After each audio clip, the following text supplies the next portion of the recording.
ابھی آپ شہباز صاحب کی جو حکومت ہے اس کی پرفارمنس جو انیشل پرفارمنس ہے پہلا 1.5 مہینہ میرا خیال جی ہاں اتنا ہی لیکن کہتے ہیں جی کہ شہباز صاحب کے اوپر جو ہے بعض ایسے شخصیات بٹھائی گئی ہیں ان کی کابینہ میں، نام سب کو پتہ ہے کہ وہ ان کی موجودگی سے خوش نہیں ہے، وہ ان کے اپنے جو ہے کینڈیڈیٹس نہیں ہیں، کہیں سے ان کو مسلط کیا گیا ہے.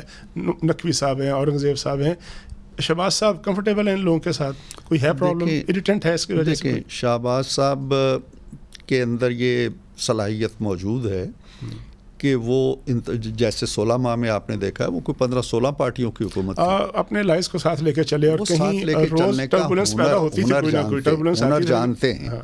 باقی یہ رہا کہ ایک پارٹی کی بھی جب حکومت ہوتی ہے نا تو ڈفرینٹ ویوز ہوتے ہیں. آپ بھی جانتے ہیں ہماری کابینہ میں کیسے کیسے لوگ رہے، کچھ ہمارے ساتھ ہیں، کچھ آج ہمارے ساتھ نہیں ہیں. وہ سیاسی لوگ تھے نا، سیاسی جماعتوں سے تعلق رکھتے تھے. میں یہی کہتا ہوں نا، اس طرح سے کہیں لا کے ان کو امپوز نہیں کیا گیا. لا کے بات نہیں ہے. اگر وزیر اعظم نہیں چاہتے تو وہ 10 دلیلیں دے کے انہیں نہیں رکھ سکتے. ایسی بات نہیں ہے کہ وہ مسلط ہی کرنا ہوتا ہے کسی کو. اور جہاں تک جن 2-3 افراد کی طرف آپ کا اشارہ ہے، میرا خیال ہے کہ یہ جن کامرانیوں کا میں نے ذکر کیا ہے اس میں وزیر خزانہ کا بڑا رول ہے، بڑا کردار ہے ان چیزوں میں. اسی طرح میں انیشلی جو چند ماہ میں 1.5 ماہ میں دیکھا ہے نقوی صاحب کو، کل بھی وہ کسی ایک میٹنگ میں بیٹھے ہوئے تھے اور بڑے اچھے فیصلے وہ کر رہے ہیں.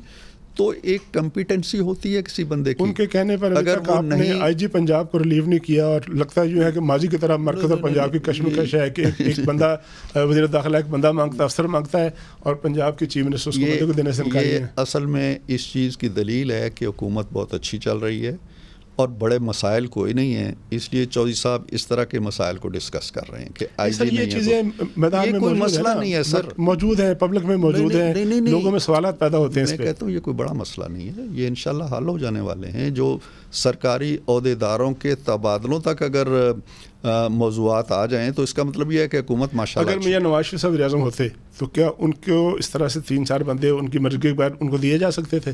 نہیں، مرضی کے بغیر یہ آپ تصور کر لیں نا کہ وزیر اعظم کی مرضی کے بغیر دیے گئے. یہ آپ نے ایک تصور کر لیا نا، اس پہ ایمان لے آئے. ہو سکتا ہے ایسی بات نہ ہو سکتا ہے کہ وزیر اعظم نے خود کہا ہو کہ جی مجھے یہ 2 بندے دے دیں.